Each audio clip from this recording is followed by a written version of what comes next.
Hei,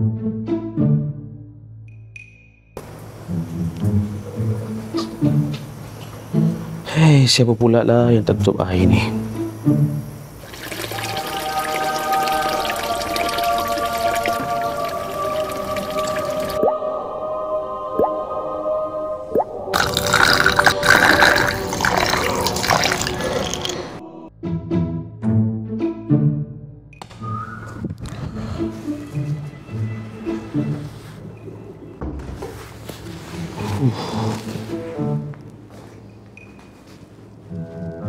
Alah, dia orang ni tak tutup lagi.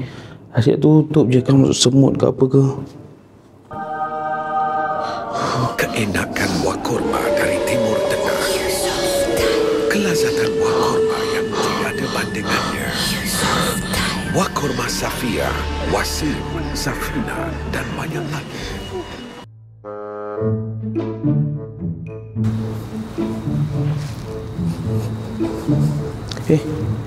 Takkan tengok saja.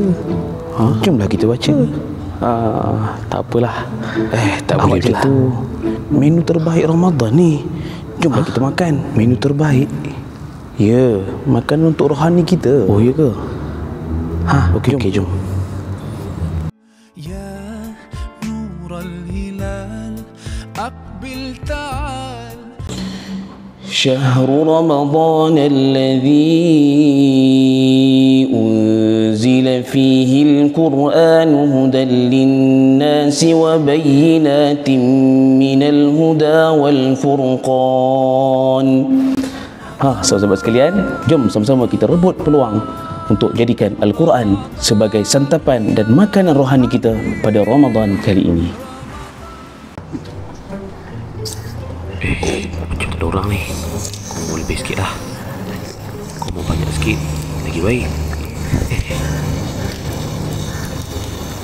Clear.